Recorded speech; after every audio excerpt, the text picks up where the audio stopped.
What's up, everybody? Welcome to season 3. Are we in season 3? We're in season 3. Episode 5. We're in episode 5 of the Alternative Blacks podcast, otherwise known as the Amaryllis Show. Amaryllis.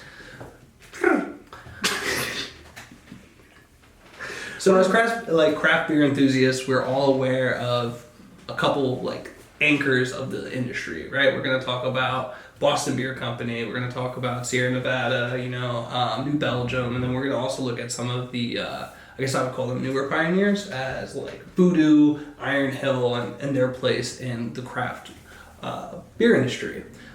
So on today's episode, I am joined, as always, by my co-host Chris Kissinger. Gang, gang. What's going on? Yee. Gang, yes.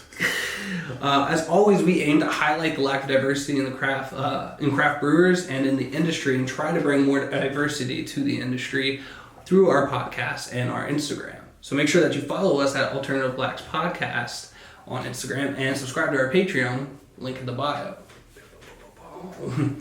But let's take a look at the anchors of craft beer. But before we get into any of that, Beer! that's right.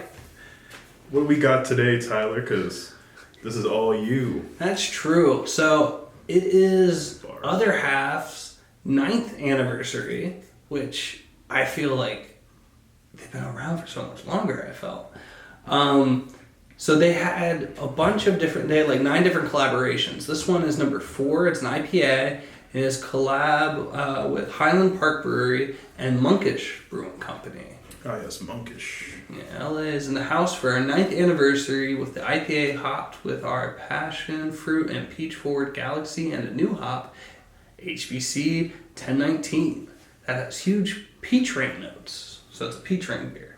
But I didn't know it was HPR. I thought it was HBC. HBC, what did I say? HPR?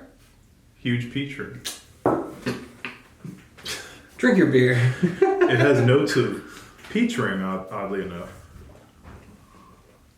No, but it does have a little sweetness to it. I would actually say peach ring is fairly accurate here. Oh yeah. It's good. It's a hazy IPA because it's Other Half. So you have that, but it's really good. It's actually different than I would say most of Other Half's beer, if that makes sense. Even though they're kind of operating in a fairly tight range.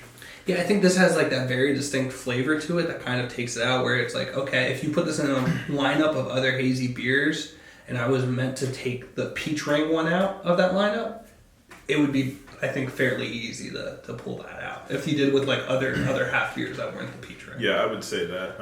I feel like Other Half uses, I feel like they use a lot of lactose in their beers. It has that smoothie creaminess to it almost. Yeah, but it's very distinctive, and I feel like a lot of their beers kind of run that flavor profile, and then they just kind of switch out the hops, where this one feels like a little more of its own. It stands on its own as its own thing. So I really like this. I wonder how much that has to do with the collaboration element of it, Yeah, who was collaborating on this one? So that's going to be Highland Park Brewery and Monkish Brewing Company. I know Monkish is out of LA, I believe. Oh. And Highland Park? I'm assuming it's Chicago. But no, LA.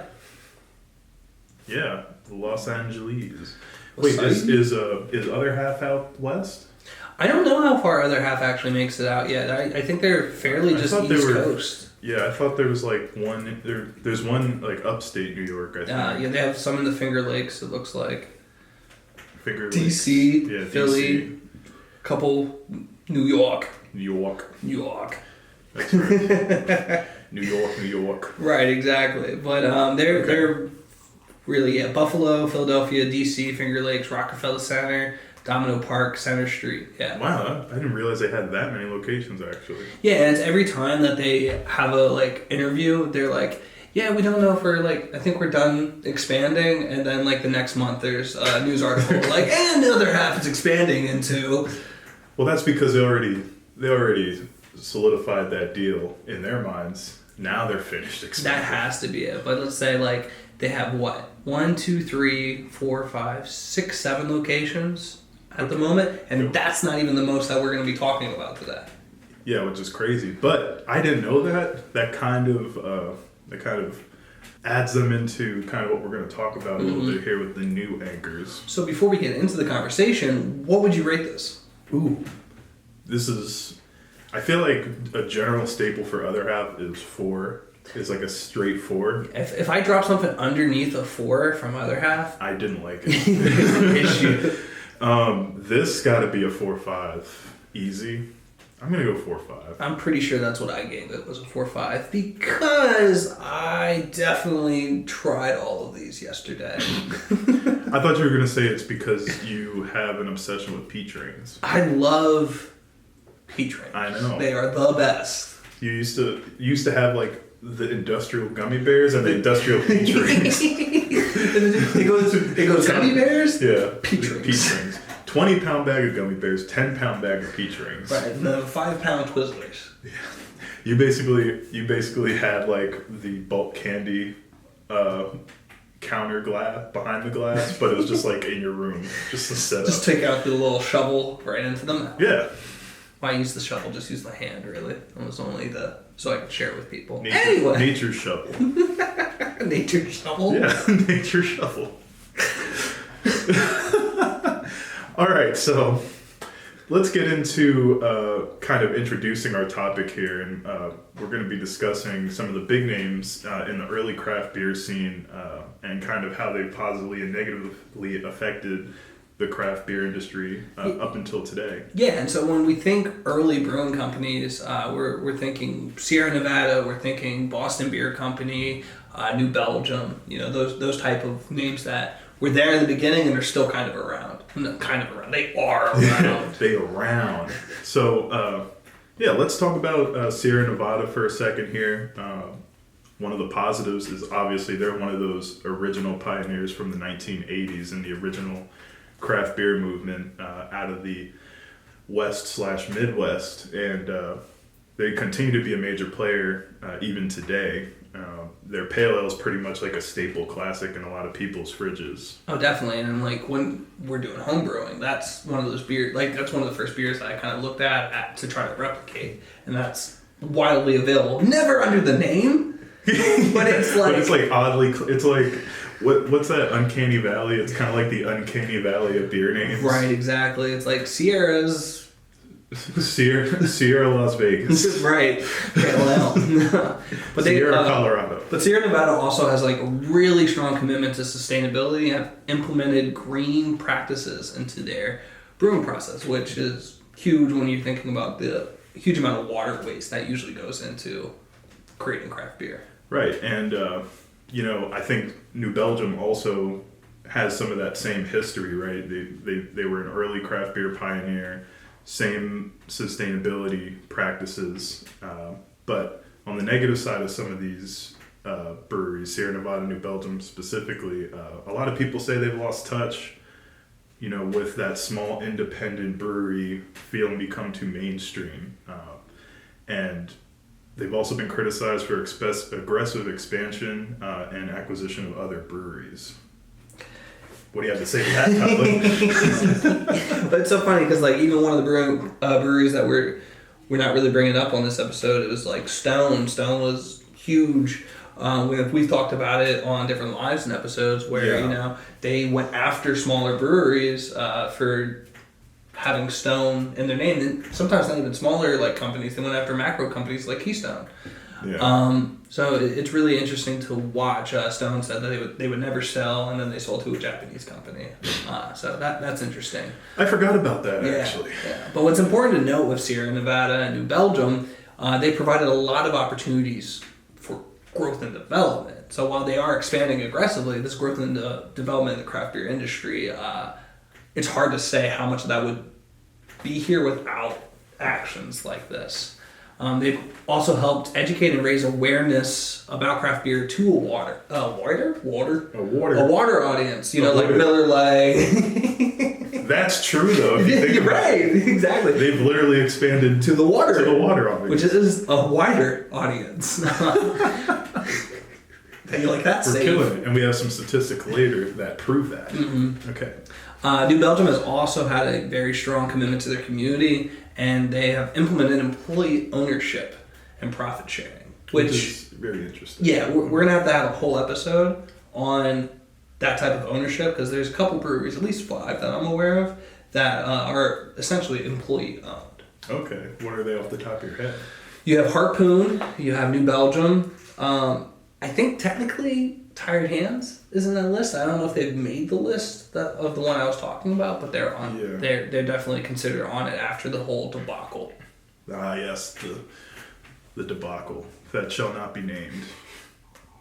Also, we named it in many episodes before, so just go back and watch those. All right, and finally, let's discuss Boston Beer Company, or mostly known for their Sam Adams brand. Sammy Adams.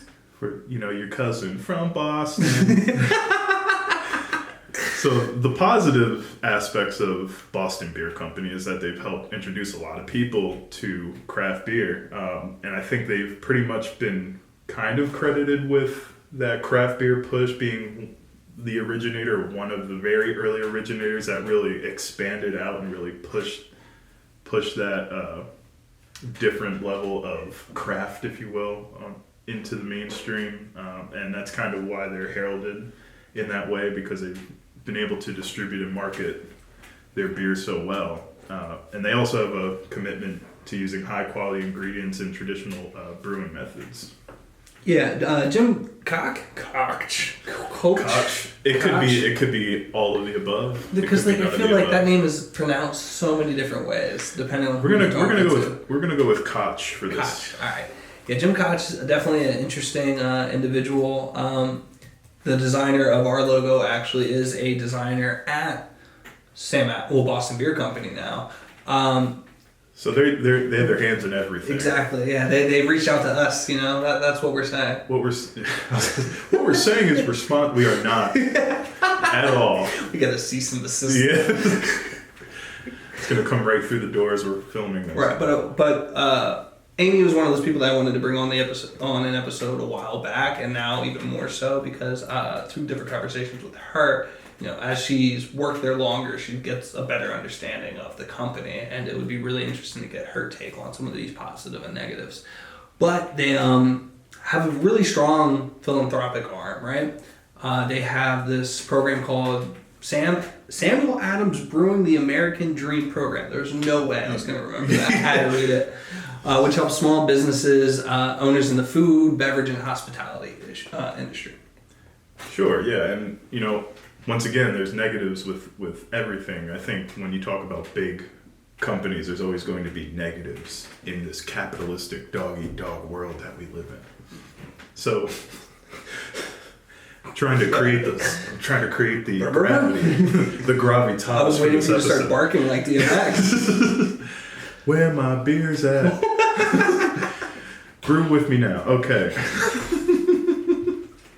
So some of the negatives, though, of Boston Beer Company is, once again, size and ownership structure, kind of. Some people would say they're not a craft beer company anymore, although they certainly try to kind of market themselves as and kind of try to step into, you're rather keep that foot in the door, keep the door open for that kind of thing. So they've also been criticized for their heavy use of adjuncts, which would be like rice and corn in their beers instead of the good stuff. So the water audience. Yeah, exactly. They're reaching out to the water. What are you doing putting adjuncts in your beer? What are you doing? Yeah. We're on fire. But I think, again, when we're having this conversation, there are the negatives and there are the positives of each one of these companies. And I think that's why they remain so relevant. And will kind of always have a household name until they do something like Tired Hands, right? This is true. But these powerhouses have really paved the way to what we see as the craft beer industry. When they were around, this was like what? They were slowly creeping up when they first started opening to 1,000 brewing companies. You see, what was it? President Jimmy Carter, I think it was, is he the one that got the home brewing legislation through? I think it was Jimmy Carter. Because it was illegal up until then. It certainly was happening, but it was illegal up until that point.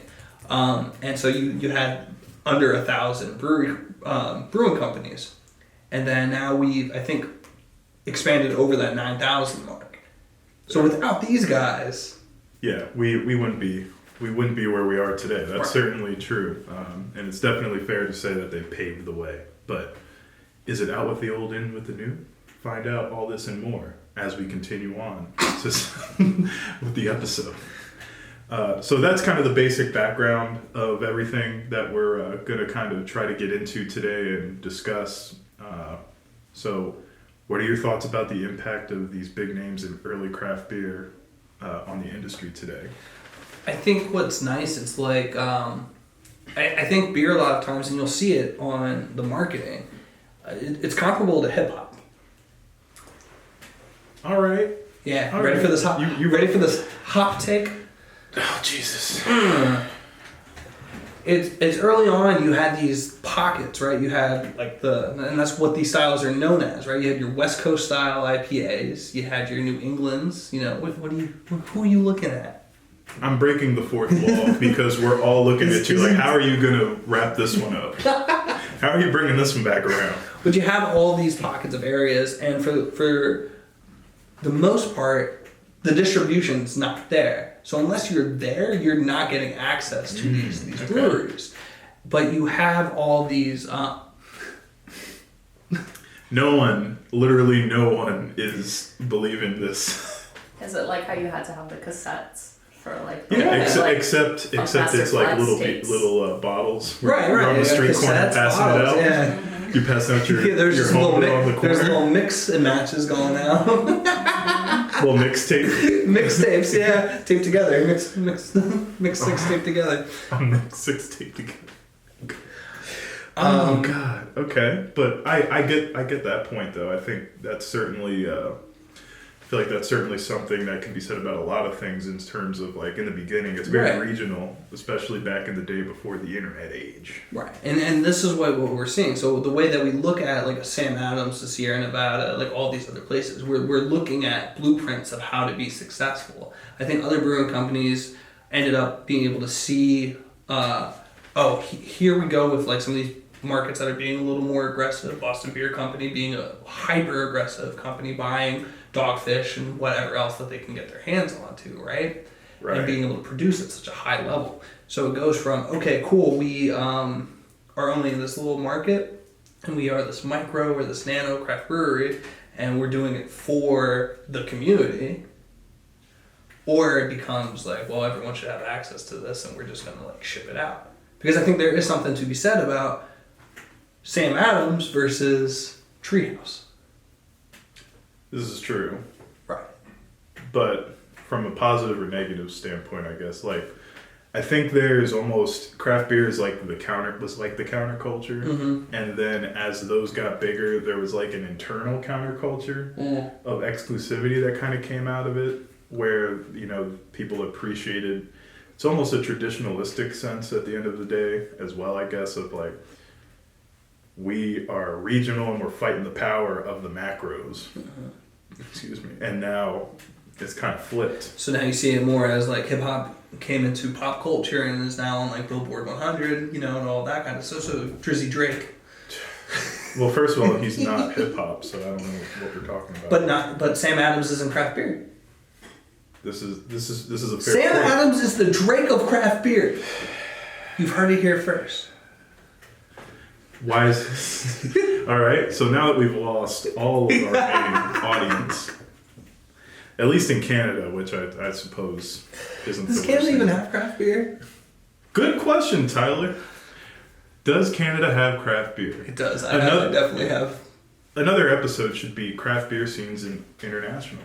Is it a thing? That's true. I feel like the American craft beer scene is a unique one, just because I feel like the traditional American big beer is kind of a very distinct thing, and I feel like internationally, a lot of beer either isn't the thing at all, and no one really cares culturally, or it's like a very old traditional thing that has a lot of pride in it. When you talk about Germany or something like that, so I feel like the scenes are different, and I think that would be a cool topic of discussion at a later date to be had. Because I feel like these big anchors, you know, there's a point where you want to keep growing and surviving and sustaining, and you feel good about like your initial product to the point where you feel like you really want to push that. And I feel like it's hard to stay alive this long as one thing unless you take these measures to, you know, these business measures to buy up places, you know, expand your reach and try to really kind of keep a foothold in the market. Because if you want to, like I said, if you want to keep producing at that high level, you kind of need to buy up those assets in between and stomp down the competition. Mash them. Mash them. Oh God. This is the dad joke episode as well. We didn't even know it. Usually those are reserved to the six-pack episodes. Yeah, so I wonder how the six-pack episode's going to be. Which, did we plan that to be the 6th episode of the season? We didn't plan that. Just It happened. just kind of happened. You did have some good planning.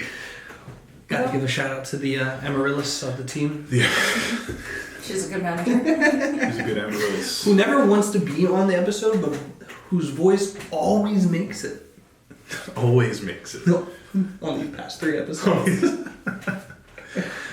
Okay, so that's kind of the historical sense. I'm wondering, is there anything else you could say about what you've seen in kind of how maybe these newer breweries are operating at the regional level that you think these older breweries might have had an impact on? So there are 2 breweries in particular that stood out to me when we were, and I think really helped launch this episode to be what it was, and that's Voodoo Brewing Company and Iron Hill.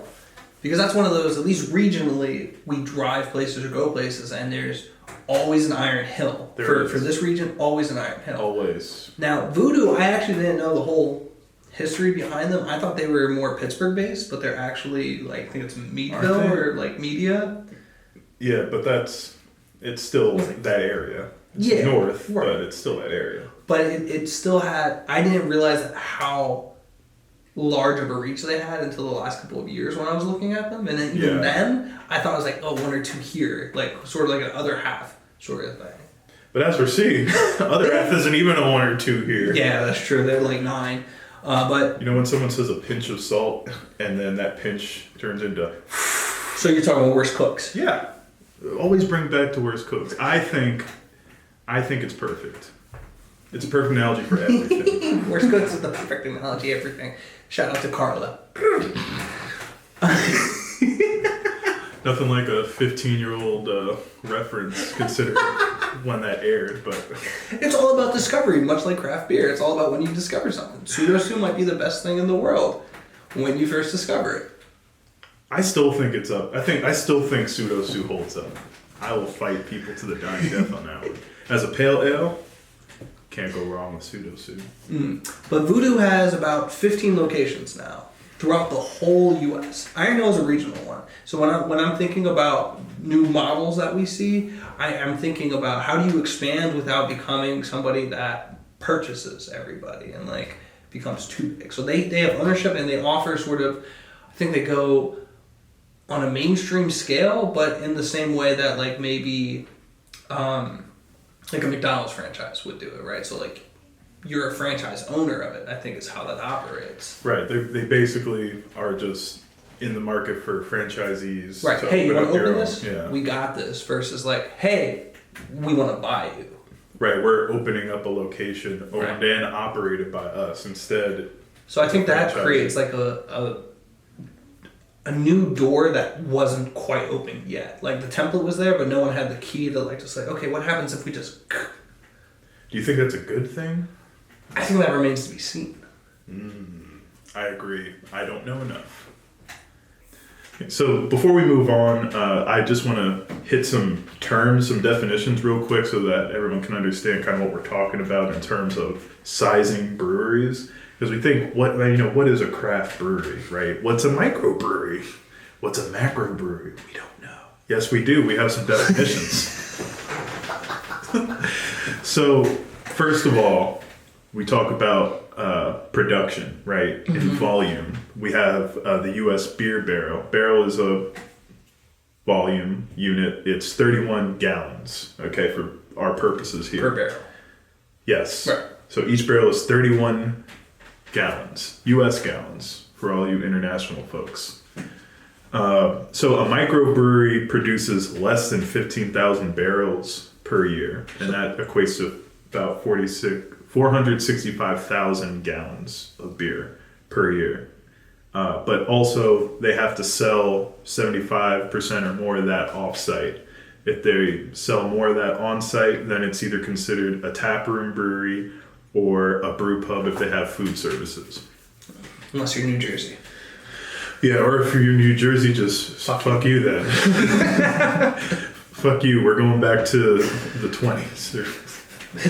They might as well make like brewing illegal in New Jersey at this point. Well, hold on a second. Next episode. Okay, For your next episode. okay, next episode, I have some theories. Just remind me theories, because this is great for a six-pack episode. So that's a micro. All that's considered micro. So basically, low production and low reach, Okay. per se. Then you have a regional brewery, which is the next step up. Regional brewery is going to be over that 15,000 barrel mark, but it's going to be under 6 million barrels, which 6 million is about 186 million gallons of beer per year. If you're under that, you're regional. If you're above that, that's where you get into your macros. And from what I've seen, craft brewery just means you aren't a macro. If you're not a macro brewery, then you're a craft. Because every year, Yingling, Yeah, is considered craft America's oldest brewery. because they don't produce 6 million barrels a year. By definition, they are not a macro brewery. But I would argue, well, neither is Sam Adams, which we'll come into that conversation again. But Sam Adams is more craft than Yingling. Oh yeah, absolutely. But what does craft mean, Tyler? We've discussed that on a live. Go check it out. So I kind of want to then transition into this next discussion point about public perception. What role have these early craft breweries played in shaping the public perception and consumer demand for craft beer? I think what helped, where these anchors have helped craft beer like start from, is like I'll even throw Blue Moon into this conversation, right? Okay.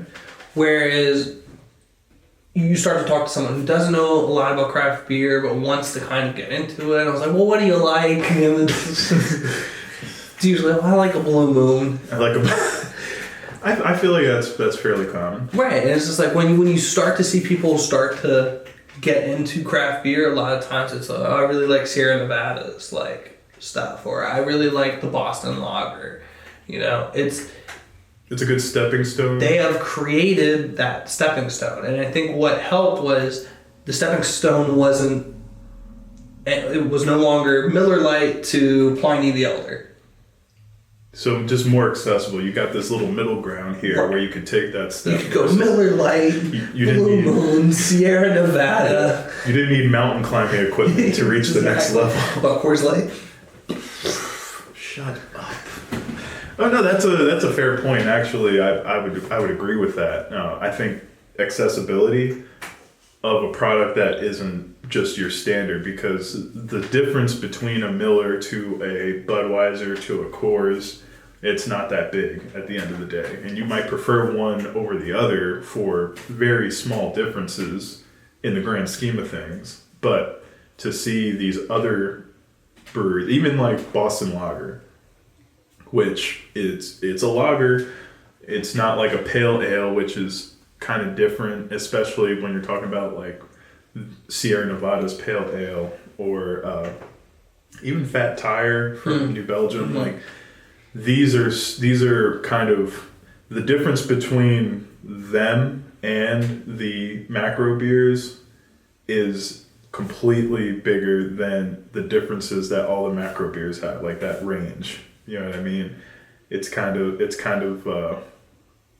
like how we're closer to Cleopatra in years, in distance of years than she was to like when the pyramids were built. Even though we think that's such a long time, it's Right. like we're talking about scales of difference here. Right. So I feel like just having that publicly available and readily available really is important in terms of getting more people to buy into different types of beers, just understanding. So sometimes it might be a little mind-boggling for people like us to go into any beer or brew pub or any bar and just be like, Sierra Nevada, Fat Tire, Stone IPA. That's all you got. But at the end of the day, like, that's a good overall, a good round representation of different types of beer. Yeah, well, I think you had said something that kind of sparked something in me with the how do then these larger scale breweries help gain interest, right? And this next one I would bring up is in no way, at least I think, no way to the same caliber as, not even caliber, but status as like Boston Beer Company, but Trogs, right? Trogs, I think, has a really cool hold on the craft beer community because one, kind of like centrally kind of located in PA. So if you're someone that's getting the craft beer in PA, Trogs is readily available. They have a bunch of different styles that's right there, and they've made it kind of like fun too with like the different releases that they have. Right. But very much different than going to like a Love City Brewing Company, right? In terms of scale and just like That's what true, they're able to do. Yeah, in terms of scale. However, what's nice about it too is they invite you in to learn about the process. Everything that's built around it is about educating the consumer. So That's even the true. artwork on the walls and stuff like that, it's just like, these are the hops we use. This is the flavor profiles that you should be getting. This is the perceived bitterness. By the way, take a self-guided tour through our brewery, see what it's like, see what we do differently, but what most people do as well, Right. and learn about this process. And also, they have their little like research and development lab right there too, Right. that you can look into and see how the science behind it goes. So that's a really good point. I think once again, when we talk about, we're talking about scale mostly, but even smaller scale breweries can still have this type of impact, at least in a regional. Right, and in New standpoint. Jersey, you have to do a tour. That's right. You have to do a tour and put your name on the list. It's like it's like you're getting credits for something. We're talking about this next episode. I just can't help but bring up New Jersey every time. It's so bad. It's crazy. And then to like go into the consumer demand for the craft beer, it's something that you and I harp on over and over again, and I think it's worth bringing up over and over again. It's are people going to stand in line for? It used to be Treehouse. It used to be like some of those other, like Trillium, these breweries where it was harder to get access to. You had to stay in line. Right. You only were able to take out X amount of beer. Very we exclusive. saw other half starting to ship to PA and then actually be sold in PA and then open up in PA. We see Trillium now being able to be shipped to PA. I think you can get like 4 packs a year in terms of shipment is concerned. It's we're pretty- seeing this access become different. While earlier on, it was that consumer demand made these places exciting and new and like exclusive. Right, they didn't have to expand. That And wasn't now competition. That kind of like pendulum swifting back to like inclusive. Right, so it's almost like if you don't want to, if you're a big company, I guess maybe their thought process is our way of having to reach out to the consumer is by our business expanding, which means buying up places that have regional influence. This yin and yang thing is really interesting though, because like what is Iron It's Hill? called Ying Ling.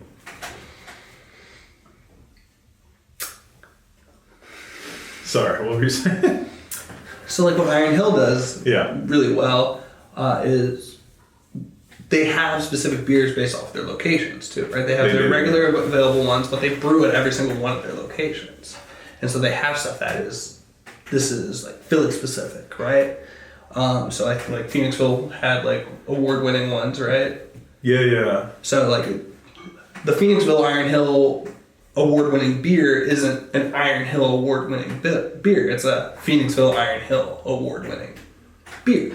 So in that, it's almost like a... So they're inclusive in the sense of you know our name, Right. but it's exclusive in terms of I will venture into an Iron Hill if I'm like on the low end of like, okay, I've checked everything else out, on the understanding that they're gonna have something that I can't get at somewhere else.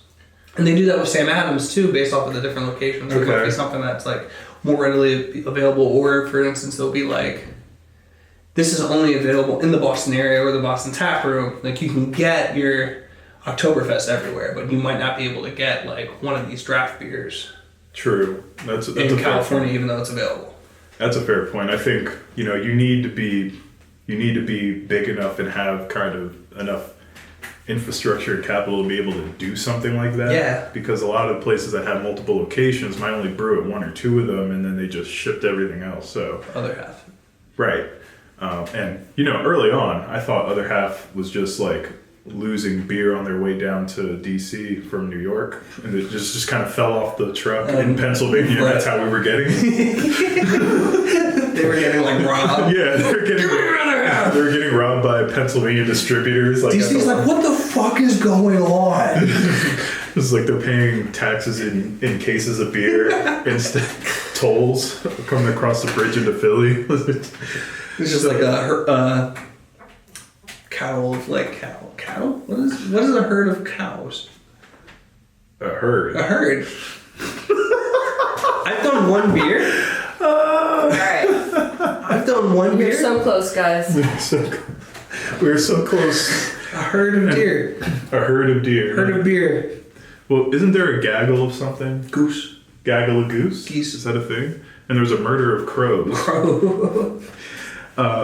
Anyway, on that discussion of kind of infrastructure and capital and means, I kind of wanted to get into the discussion of business practices and strategies that these early craft breweries have had impact on the industry in terms of innovation and competition.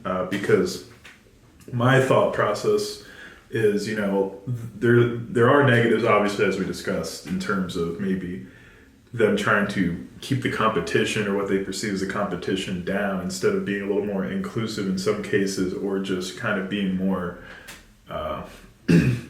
corporate than they are craft, for the love of it versus, profit.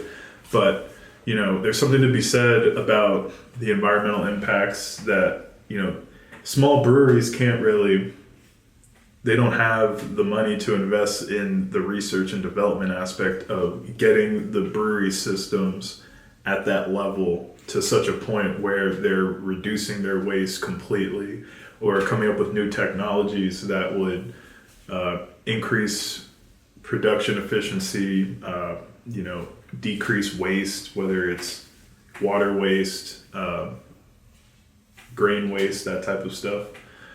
And I feel like that's where these anchors, these big anchors who have been around forever, who have the infrastructure, I feel like that's where they can really impact the industry in a positive way to keep it sustainable. So I think that's the area that I'd like to see everyone at that level go further into. I think what you're saying is like a really good point. It's the people that have the luxury to pioneer in these areas and do it not just to be like in an exclusive way. We're just like, okay, we're going to hold the secret to how we like produce no waste, right? But rather become like, here's the new like gold standard of how you can do this in a way that doesn't take away from the quality of the beer. We have the time to do the research and development. We have the technology to put it into best practice. Yeah, it was form fitted for us, but now we're going to help like other breweries go forward, because what we see with the breweries that we have access to, that we have been able to interact with on a closer like person to person scale, is it's not about brewery A and brewery B competing against each other and like Bob's Burgers and Jimmy Pesto. right? Yes. Where they're just like, they don't want to see anybody, like the other person succeed. Right. It's not that. I feel like at least at the micro level, it's never been that. But again, that's because I think they kind of need to lean on each other, and we've discussed before how they. But that's do that. where I think the anchors should be living in. Like that's the avenue that they should be operating out of. It's like, okay, cool. The big issue is there's a shit ton of water waste, right? Right. How do we make a common practice? Like, how do we work with the Brewers Association and the different guilds to be like, here's what we need to do in order for that to work? We have a big enough name that we have like sway over Congress, legislation, because they know how much that we bring in to this economy and like how we can affect on a political scale to put more investment into these different areas and to make it easier and more affordable to do that stuff rather than pinching the little guy. Yeah, Like New because Jersey. I think from my background in the standpoint of things, I think the environmental impacts are extremely important. Sustainability is important, and the issue though is that anything that is just solely an environmental thing that's good for the environment but not necessarily good for production, whether it's adding more equipment on to make something more environmentally friendly, like that's coming off the bottom line at the end of the day. And I think it's difficult to fight that without types of legislation, but also That's where that, I guess, tax incentives and everything come from. You need stuff like that. Excuse me, but I really think that's where we kind of should live, even as consumers. We should really just think of these, hey, they were pioneers, they were once the innovators, they were once the leaders when it came to types of beer and creating this delicious beer that's unique, right? And then they became the pioneers of creating that beer and also being able to replicate that on a large scale, and it's always going to be the same. Now I think it should be turned to, I think more of their effort should be turned to, hey, you know what, maybe we don't need to be the innovators of the craft anymore in terms of the product. Now we need to be the innovators of making sure this is sustainable forever. And I think they can be the pioneers on the production side and the back end side. And I think they are in some cases, but to be, to lead that charge in making things more efficient, more sustainable, and working with those smaller brewers then to be able to scale that down to what they're doing, because a lot of these microbreweries, they cannot withstand attempting to do stuff like that. That's got to be something. They can't just go out on a whim and research R&D it to death. They can't do that. They don't have the money and the time to do that. They barely get enough production done on their own. And so it's up to these big guys to do that. And I think we should be okay as consumers with that being their role and not pushing them to be something that they're not anymore, while still acknowledging that that they've helped create this big thing that we love. And it's okay that they aren't innovating the next triple hopped beer anymore, And that's all I have to say about that. Cheers. I didn't get passionate. You got passionate. Hey, I like it. I like when you get on these soliloquies. Soliloquize. Soliloquize. I'm a real eye. I guess last question. I think are these anchors morally obligated to continue to innovate or evolve for the sake of the craft? Like it's very similar to what we were just discussing. But do you think that obligation exists? Do you think that what does the future look like as breweries get bigger?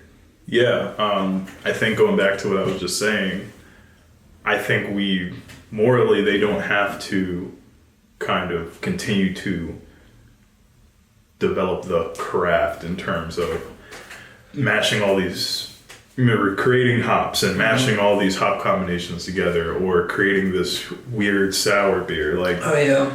We should be okay with them continuing the production end side of things and kind of getting into that because they have the capital and money to do it. And I think there's plenty of hands in the pot when it comes to crafting weird, innovative beers, and we shouldn't have it as a knock on these big ones to do that because they're big companies. They have stuff like this, like employee-owned profit sharing stuff. They can do stuff like that. They can expand. They have amenities and opportunities for people to get into the industry, and they can actually pay living wages for those things because they have the money to do so. So it becomes less of the I'm looking for this brewery to put out something new all the time versus I'm looking for this brewery to do something revolutionary.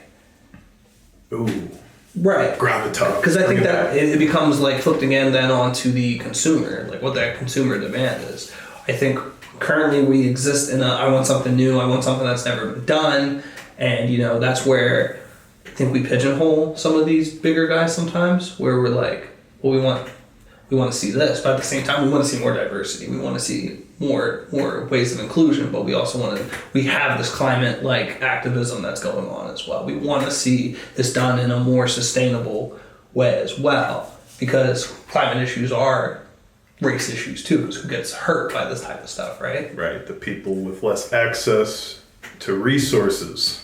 So it's all, and that's the point of the show in a whole, is on the surface level of this, it may not seem like, oh, they're just talking about beer, but there's a lot of things that are happening within beer that impacts us, right? Like who's being employed, what are these opportunities, what are the business opportunities, how does Harris Family or like two locals get a foothold into an industry? They're talking about an industry that has this rapid growth, but you only see ownership as 1% of this pie that was once under 1,000 and then skyrocketed to like over 9,000 companies, and it's only 1% ownership. Right, it's wild, and once again, I think these big companies that have the departments in place to make these to be focused on these types of things, and you kind of seen that with Sam Adams when we were at Barrel and Flow. I was about to say Fresh Fest. Barrel and Flow, where they are collaborating, and there is an arm that's working towards that. There is at least an arm of that, and I think that's where you have to. They have the capital, they have the opportunity. That's where I think we should be looking. So, we can save the everlasting search for the best craft beer to the small guys. Yeah.